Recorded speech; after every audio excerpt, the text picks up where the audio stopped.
Welcome, fellow Biafrans, lovers of freedom across the world. I welcome you to this platform once again. Thank you so much for joining us wherever you are joining from. If you are joining from Biafra land, my special thanks goes to you. Wherever you are connecting from, this is Biafra Exodus Hard Talk TV, a platform where we bring information that is coming from the Biafra government, more especially from the Prime Minister of Biafra, Mazi Simon Ekpa, the Commander-in-Chief of the Armed Forces of Biafra. In this platform, we say it the way it is. If you have not yet subscribed to this very channel, please kindly subscribe, like and share to everyone. Like and share to your family and friends. Make sure that everyone is getting this message because it is very important. As we speak, the restoration of independent state of Biafra is fast coming.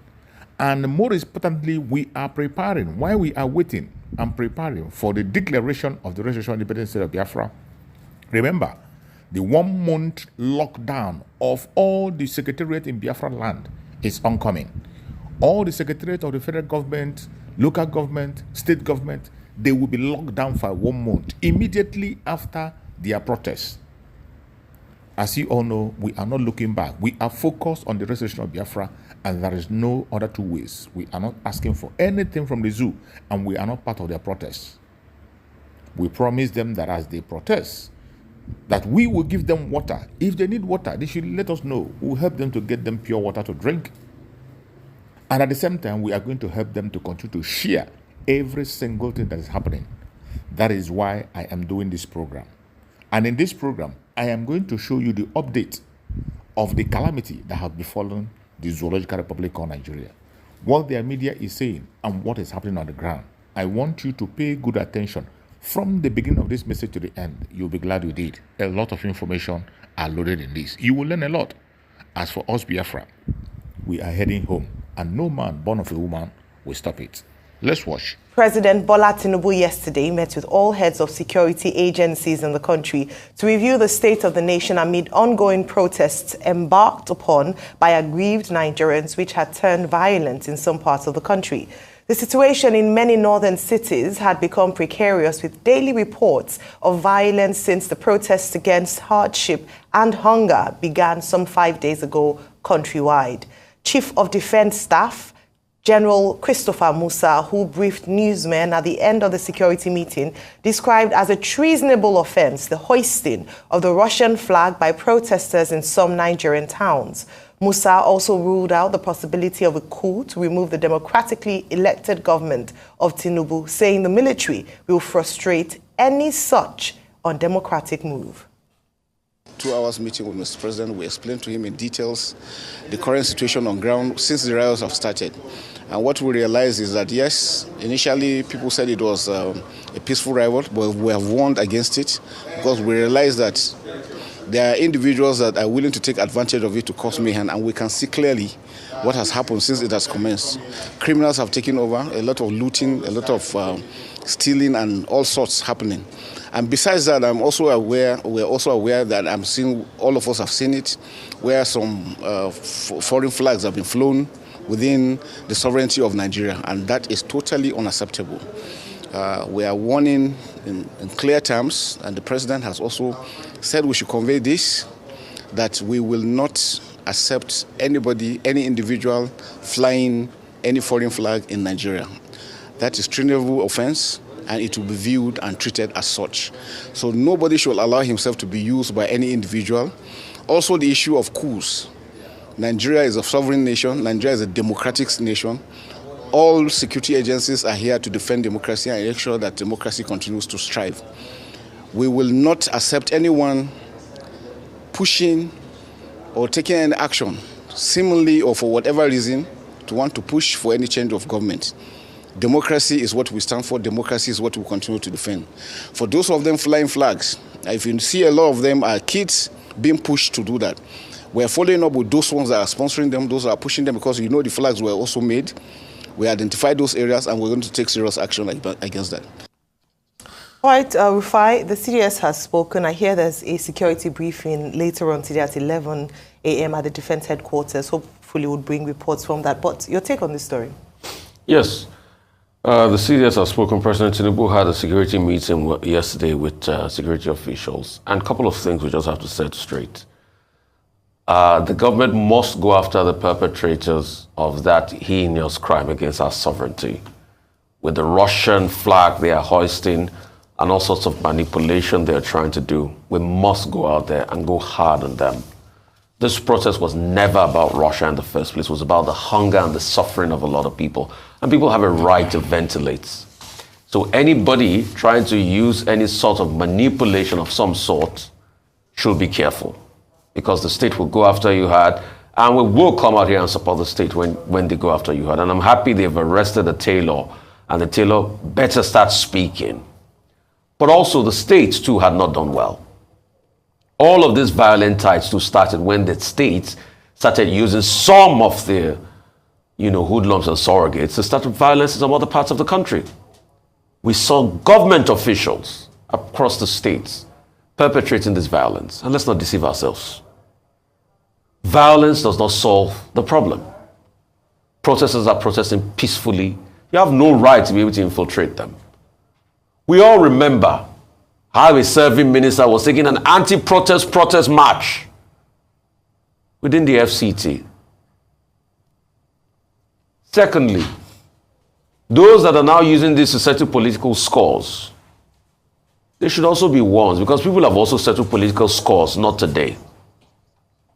And for those that are now trying to twist the narrative, that, we told you not to protest. People have a right to protest.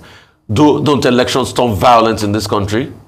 Do we say because elections turn violent in this country, we should never hold elections? It was a bedlam in Lagos and other parts in the last election. But it's people's right to vote. So it's also people's right to protest. All right. So when they go the route of violence, they should know that it always has a repercussion. And most importantly, I think what is coming out of the North calls for attention as regards the poverty situation. Look at children being used to perpetrate all sorts of evil. That's right. All right. Dr. Abati. Okay, I've argued that the president's intervention would seem to have doused tensions, lowered the temperature of protests in Nigeria. But this seems to have been the case in the southern part of Nigeria, from Lagos to the south. However, in the north, in Kano, Kaduna, Yobe, and other states of the north, some protesters are still on the streets. Well, that I think is very unfortunate, because I see that within the context of the impact of the president's speech. Now, the president has done well, I repeat, the president has done well by calling an emergency meeting of the national security system with all the heads of the various agencies present, from the military to customs to immigration, for them to give the president an eye view, a direct report in terms of what transpired. And they did yesterday. So in that regard, I think, okay, I didn't know they would meet yesterday, but this morning, having now been reported that they met, I think the president has acted well in that regard. However, what are the big elephants in the room? Number one is the Russian flags that we are told are being carried around Kano, and people say, we want Russia, welcome Russia, welcome Russia. Look, those people carrying those flags are imbeciles. They are idiots. They must be told very clearly that they are guilty of treason. And when they are punished, because we have been told that the police have arrested many of them, let nobody come here and talk about human rights. When you raise a foreign flag against your country, it is the very height of insurrection against your own country. But it is good, as I've argued in my column in this day newspaper today, that the Russian embassy has said, we have nothing about this, we don't know anything about this. Okay, what, as a student of international law and diplomacy, what do I expect the Russian embassy to say? They will play the right kind of diplomacy. But it is a warning to the Nigerian government. It is frightening for the Nigerian government. Now the Russians, they are in aluminium smelter company in South. Ikolabasi. They are there. They used to be in Ajakuta Steel, but they were pushed out, by a government before Tinubu's. Okay, so what is their interest in the matter? Diplomacy, yes. You will say you are not part of it, but do you think that the Russians will not be happy that with their influence in Burkina Faso, in Mali, in Niger, and the Wagner mercenaries having influence in West Africa, would they not be happy that some people are carrying flags of Russia inside Nigeria? No, that's unacceptable. And General Christopher Musa, the Chief of Defense Staff, spoke well by saying that the military of Nigeria will not stand idle by to allow that kind of situation to happen inside Nigeria. Because why it is dangerous is that it will pitch us against Ukraine. We get wheat from Russia. We get wheat from that axis. We get fertilizer from Russia. Is Russia trying to extend its influence in Nigeria? That is the dangerous question that we should worry about. But in any case, there are other issues. There are other issues. Professor Akinterewa says those people who were carrying Russian flags are from Republic of Niger. So why should Republic of Niger people come and carry Russian flags inside Nigeria if that is the case? So this is something that government should take seriously, and all the security agencies are saying they will take it seriously. Okay, so I think that is a positive development. I guess that with time, in the northern part of the country, good reason will prevail. After all, the same northern leaders who said the youths had the right to protest have also come on the back of President Tinubu's address yesterday to say, well, calm down, allow the government, allow peace. Insurrection of any part, of any type, is not the solution. And the military has spoken well by saying that they have a duty to defend the integrity of this country, and they will do their duty. Well, zero tolerance to external influence in the sovereign nation of Nigeria. Absolutely zero tolerance. And that's why I'm very glad that the president has responded very swiftly to that by inviting the service chiefs and agents to come for a security meeting. It was a closed-door meeting yesterday, but briefing, or at least reports from General C.G. Musa, who is the CDS, Chief of Defense Staff, gives the assurance that they were not going to take any of it.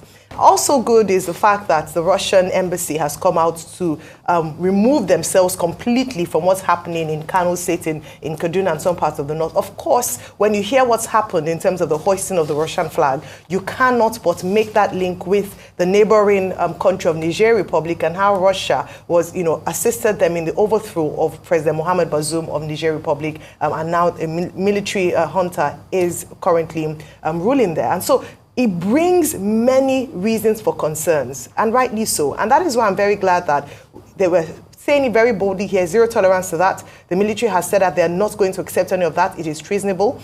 Later today at 11 a.m., they're going to have a press briefing and to give some form of information with regards to what's going on and how they hope to tackle it. Also, it raises many questions, which we've talked about a number of times with regards to the North.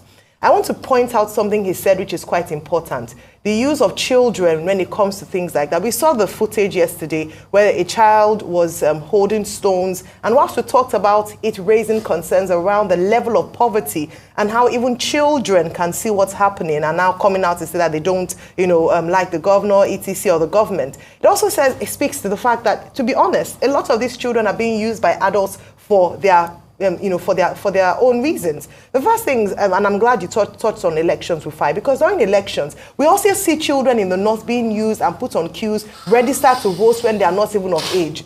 And so we need to look at that and safeguard the children of the North. They are children of Nigeria. We must remember that. Because if we don't look after them, this provides an incentive later on for them to be potentially radicalized, and we don't want that situation on our hands. So we must fix some issues. In the words of the military again and again, whilst we use kinetic force, we must also be very big on non-kinetic responses. One of which is that we need to ensure that the children and the people, when it comes to infrastructure and the poverty levels, need to be addressed. They should have food to eat. We must be able to educate and provide sound education. We cannot overlook or not look at the north, because as part of Nigeria, if the other parts are not well looked after, at the end of the day, it will affect the center. Very important there. So again, just making a case for safeguarding the children of the north. They have the largest number of out-of-school children. We must ensure that they're able to go to school, that we're able to provide infrastructure that is required and needed in that area, so that we avoid situations that could get out of hand. You can see clearly the division of the zoological republic called Nigeria. You can see clearly the irredeemable situation of Nigeria. Even in the midst of their protests, you can see the division. In the midst of the hunger, you can see the division. In their speech, in their actions, you can see the division. The Northerners are calling for Russia to join them. The Southwest is doing their own the way they want to do it. And in the southeastern part of Nigeria, in Biafra land, southeast and south-south, they decided not to participate completely, and they are focused on the restoration of Biafra. Why are you still forcing people to be in this very entity that is fruitless? Why are you forcing people to be in a marriage where they do not want to be? The earlier we retrace our step and go our separate ways, the better. This is to save life. This is to promote unity. This is to promote love. This is to promote growth. This is to promote security. The call for the disintegration of Nigeria is not an evil call. It's not a wicked call. It's not a call out of hatred. It is a call out of love to save humanity. The earlier the world understands this, the better. Thank you so much for watching. Like and share to all platforms. Share to family and friends. Make sure that everyone gets this information. Biafra government. Peace, unity, progress, and equity. Freedom or die.